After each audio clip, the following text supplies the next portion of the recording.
منتخبات العالم، خاصة طبعا بالتصنيف الأخير اللي جاء في جميع، طبعا الحديث عن جميع الاتحادات طبعا في كرة القدم.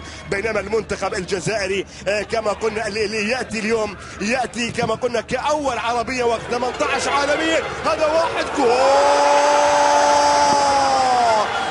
أول للمنتخب الجزائري. خطأ دفاعي، الحبسي يلوم مدافعينه، يلوم المدافعين كثيرا قاسم سعيد بالكرة الماضية، واستغلال، افضل استغلال يا غوركوف، افضل استغلال ياتي من اسحاق بلفضيل لاعب بارما، واللاعب اللي حتى الان اموره معلقه، حتى الان اموره معلقه. شوف الخطا الدفاعي، هو خطا كبير، بينما لاعب كبير اخر يستلم اسحاق بلفضيل ويسجل اول اهداف المنتخب الجزائري.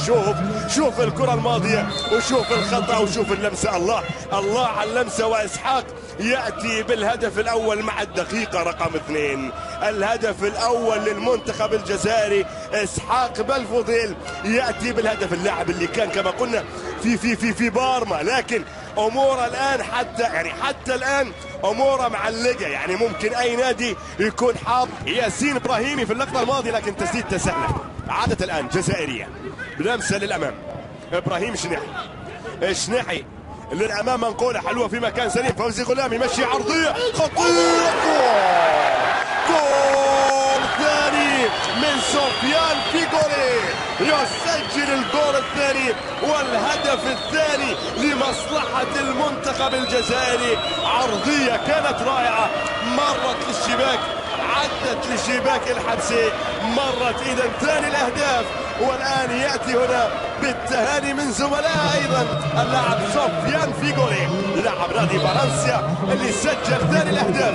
عرضيه رائعه يا فوزي، حلوه يا فوزي عرضيتك، والاحلى متابعه سفيان في اللقطه الماضيه، عدت مرت الى الشباك. اذا بالهدف الثاني لمصلحه المنتخب الجزائري، وصيحات الجمهور الجزائري تزداد هنا في استاد سحيم بن حمد هنا في ملعب اللقاء. بينما نتابع هنا سفيان ضيفنا اليوم، يا سفيان ضيفنا اليوم عبر قناه الكاس، في اللقطه الماضيه يسجل الهدف الثاني لمصلحه المنتخب الجزائري. اذا سفيان فيغولي الكره، اذا سفيان فيغولي الكره يجمع المنتخب العماني مع المنتخب الجزائري. اذا هنا التغييرات اللي امامنا طبعا اللي تمت، حسن مظفر واحمد سليم طبعا هو البديل، وايضا قاسم سعيد غادر، واللاعب محسن خالدي هو اللاعب البديل. سليماني علي البوسعيدي، مرت عرضيه عمانيه لكنها عند عز الدين دوخه في رامس. كذلك ايضا هنا نتابع المحاوله، كذلك المحاوله عرضيه جزائريه حلوه، هذه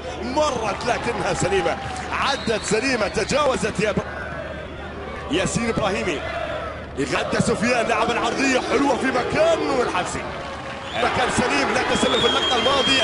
ياسين ابراهيمي، ياسين يحاول يعدي امام اثنين، مر عدى، هذه خطيره وعرضيه عند الحبسي. وسفيان يبعد الكره الى خارج ارض الملعب نتيجه لاصابه للاعب اسلام السليماني.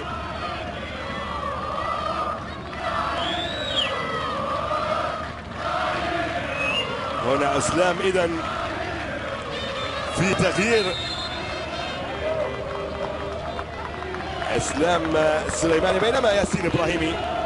سفيان يحاول باضافه الثالث، سفيان يراوغ، لكن ايضا متابع عليه موجوده من البديل احمد سليم، يخلص الكره من امامه. عادت مره اخرى للمنتخب العماني، محاوله كانت للمنتخب الجزائري في اللقطه الماضيه. بينما هنا سفيان وسط الان جزائريه يبحثون عن ثالث، يبحثون محاربو الصحراء الان في الطرف الايسر. المنتخب الجزائري مرت عرضيه وتسديده، نعم الهدف الثالث ياتي. سفيان فيغولي لاعب فرنسا يسجل الهدف الثالث لمصلحه المنتخب الجزائري، ياتي مع الدقيقه 60 بعد ساعه من اللعب.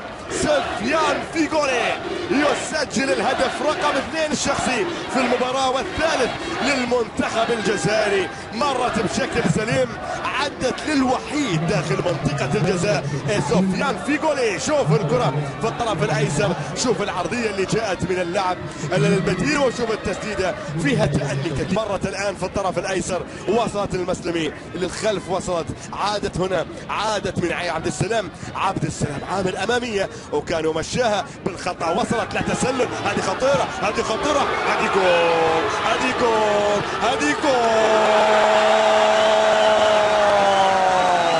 إسحاق بلفوديل، إسحاق يسجل الرابع، إسحاق يسجل الرابع.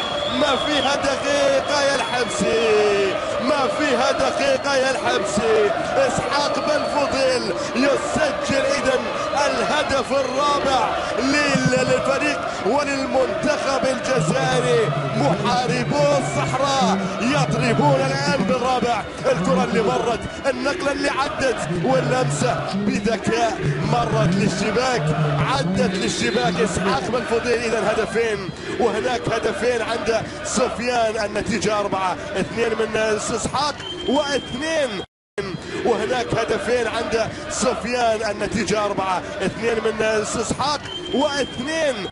ممكن عرضية، ممكن تأخرت، عودة للخلف من جديد المنتخب العماني، يتناقلون الكرة بشكل سليم، لكن نفس الشيء ننتظر الفاعلية مش موجودة. ونتابع الكرة العرضية اللي مرت، لكن كان فيها اوفسايد، كان فيها حالة تسلل، بينما غلام في اللقطة الماضية صافرة أيضا.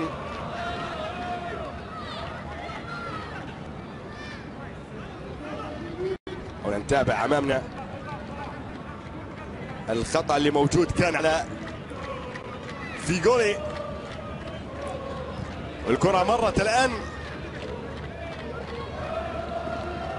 تصل من جديد المنتخب العماني من احمد مبارك. هنا محاوله مراوغه في مكان خطير، عادت عمانيه للطرف الايسر، منقوله من احمد مبارك مره اخرى المنتخب العماني، محاوله اماميه للطرف الايسر. هنا صافره وخطا مسلمي، خطا مره اخرى المنتخب العماني، محاوله يغادر اللاعب. نتابع الخطا للمنتخب العماني، خطا على بعد 28 متر عن مرمى الحارس. شوفونا امامنا طبعا الحوار اللي دار ما بين لاعبي المنتخب العماني والمنتخب الجزائري، حوار ايضا ما بين نبيل بن طالب وكذلك عيد الفارسي، وانذار يمنحها حكم اللقاء للاثنين، نبيل بن طالب وكذلك عيد الفارسي.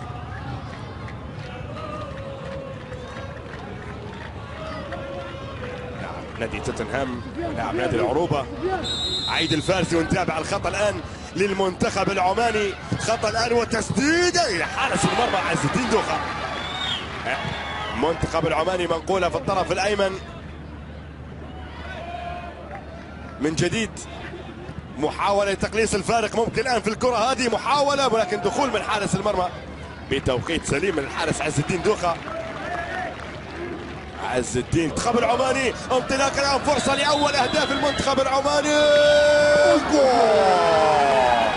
جول للمنتخب العماني، جول للمنتخب العماني بشكل رائع، ياتي عن طريق اللاعب علي البوسعيدي، يسجل الهدف الاول للمنتخب العماني مع الدقيقه رقم 73. هنا شوف الكرة الماضية، شوف الانطلاقة الماضية، شوف المحاولة البوسعيدي فوق الحارس، حاول فيها لكنها مرت الكرة الماضية إلى الشباك. إذن والتغييرات اللي تمت، علي سالم وكذلك وليد السعدي.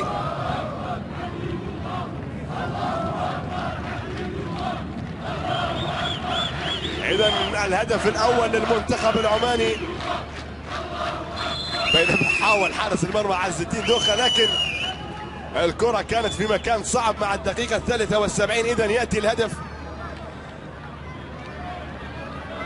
الأول للمنتخب العماني. إذن 4-1 تقدم المنتخب الجزائري ب4 أهداف.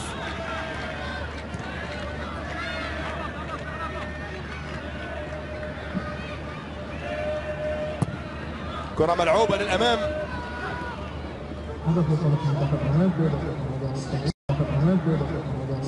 العرضية لكن هي رمية جانبية